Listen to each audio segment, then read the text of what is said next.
Today I am making not one, not two, but 3 Wonder Woman inspired coffees. One is good for Christmas, one is good for Christmas in July, and one is perfect for the 4th of July. But all 3 are delicious and all 3 are a tribute to Wonder Woman OG, Lynda Carter.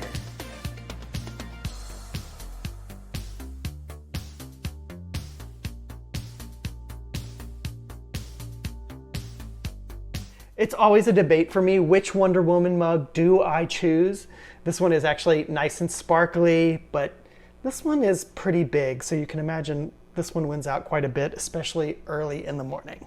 So for our 3 versions of our Wonder Woman coffee, they all start off with one thing: Mexican coffee, or my version of Mexican coffee. It is sweet, it has a ton of flavor, and it really packs a punch, just like Wonder Woman. Starting out with about 24 ounces of coffee that is already brewed. Some recipes call for brewing the grounds actually with the other ingredients, but I just find like this goes much faster and it's, a little bit easier to do. 24 ounces is like 2 to 3 servings for me, so that should work, and I'm using a medium roast, but you feel free to use whatever kind of roast you want. Now, the next ingredient is probably something you do not have in your cupboard. This is piloncillo. It is Mexican sugar. It is rummy. It is caramelly. It is just delicious. And I know you probably don't just have this with you already, but it is worth trying to go to the grocery store and finding it. I did find mine at a specialty store here in the DC area, but you can sometimes find it in the international food aisle. If you cannot absolutely find it, I would go for just using regular sugar or maybe some brown sugar. But you see it kind of comes in this cone and it's pretty hard, so it does take a little bit of time to kind of dissolve into your coffee. And I just turned my heat on to medium right now. Okay, as for the other ingredients, delicious warm ingredients, I'm gonna use 1 nice cinnamon stick. Just throw that in there. And then let's use 2 to 3 cloves. So you can already gauge, like, this is just a really delicious warm cup of coffee. All right, so we got that.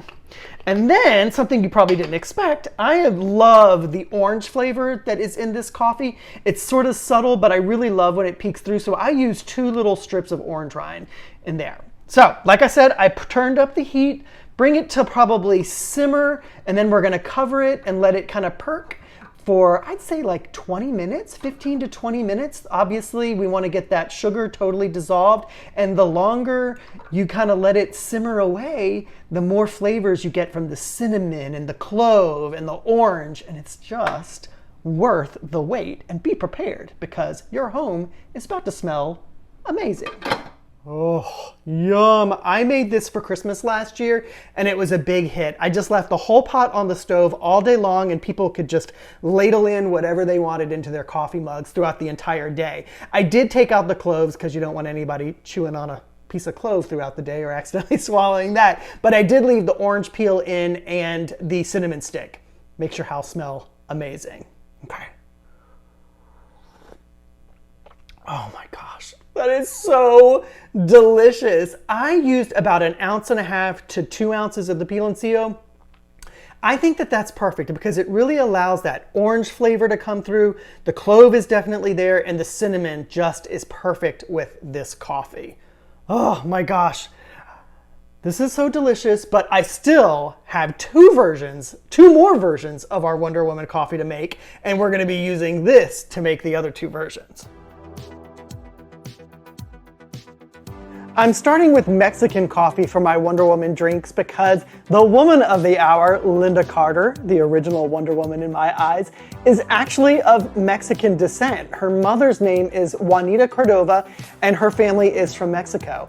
So I feel like the synergy between Mexican coffee and my Wonder Woman coffees, well, they're perfectly aligned.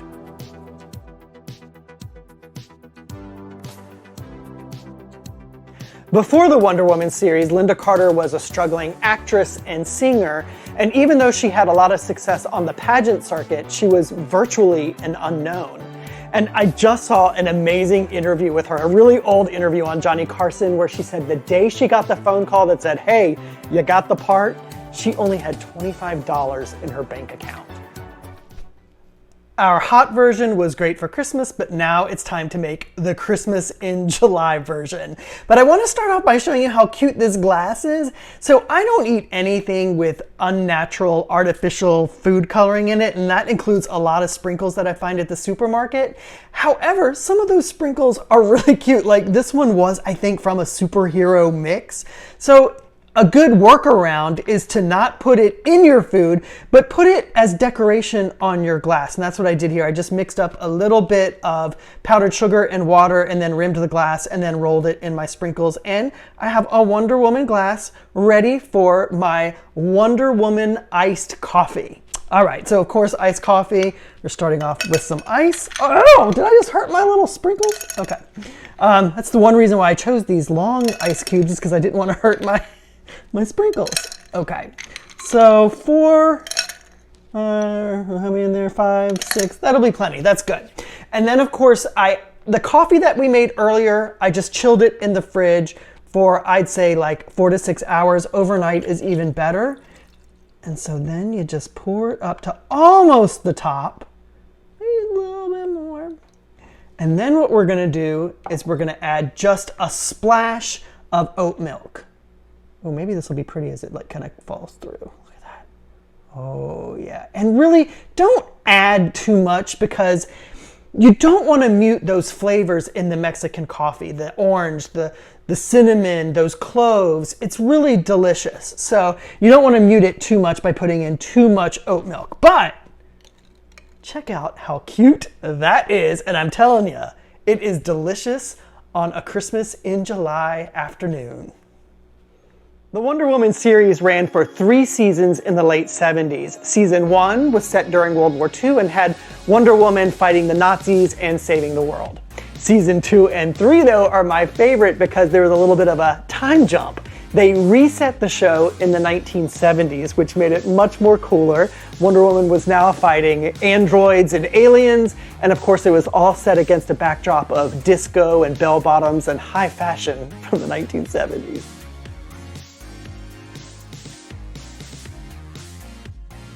Lynda Carter really is known for doing almost all her own stunt work in Wonder Woman, and that's because in the 70s, there weren't many stunt women, if any at all. She even made a joke during an interview I saw where she said when she did have a stunt double, it was a man. You could see the chest hair coming out of the Wonder Woman costume, and that was a little weird. But one of the most iconic scenes is Wonder Woman being lifted up in a helicopter and she's kind of hanging onto it.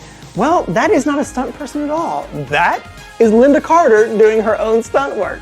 So you can really see, like, as a 5-year-old boy, I really thought, you know, Wonder Woman and Lynda Carter really are the same thing. I still think that as an almost 50-year-old man. Time now for our third and final Wonder Woman drink, the Wonder Woman Frappuccino. It is delicious and refreshing and perfect for the 4th of July. Okay, let's get going. So I took about 8 ounces of my Mexican coffee and I froze it into little cubes. Well, these are, I don't know what these are, but you know, they're frozen. My ice cube trays are all various sizes. So we're just gonna put that into the top of this little blender thing. Oh, gosh, you can still smell the cinnamon and the clove even through all the little, through the ice cubes, through the frozenness of it.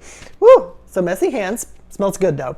And then we're gonna add, right now, let's see, I'm gonna add probably, that looks like 3/4 of a cup, but I'm gonna reserve a little bit more just in case I think I might need it. Flip it over onto your magic bullet or whatever you got. Oh gosh, am I about to have issues?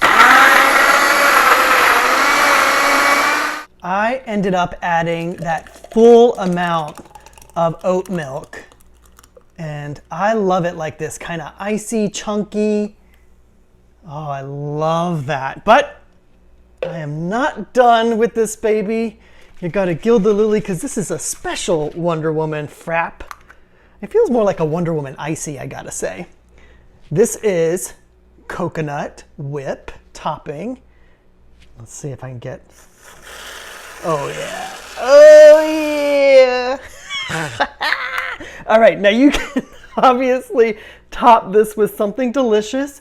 chocolate, cocoa. You can dust with a little cocoa and a little cinnamon, and that would be amazing. Anything special you want, but holy smokes, does that look delicious. Here they are, all three together, all delicious. Now, I tried the hot version earlier. I told you how delicious that was. Ooh, let me put this thing down. But now I want to try the cold versions for you. You can see the condensation on my glass made my little decoration melt a little bit. But I did want to taste this. That is just the right amount of oat milk in there. So, gosh, this is so good. This is one of those coffees that really is good, hot and cold. Gosh, that is so refreshing. And today in DC, it was almost 100 degrees. So this feels really good right now. Okay, so now it's time for my little frap. That's a little more like an icy, I feel like but look at it now. Like, it really did come together a little bit better. So I did decorate with a few of those little star sprinkly things that I found. I won't eat them because, I don't do that. Stab there.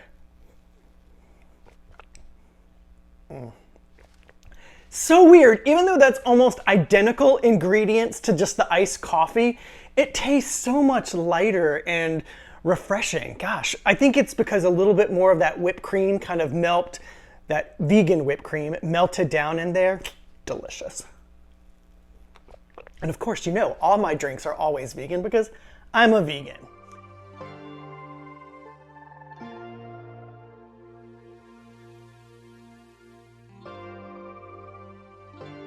So guys, as you know, I live in DC and Lynda Carter lives in the DC area, and it's such a shame because I've never ever run into her. She is at the Pride Parade every so often, but I've never been able to catch a glimpse. It's such a bummer, but one day, Lynda Carter, I hope you're watching this.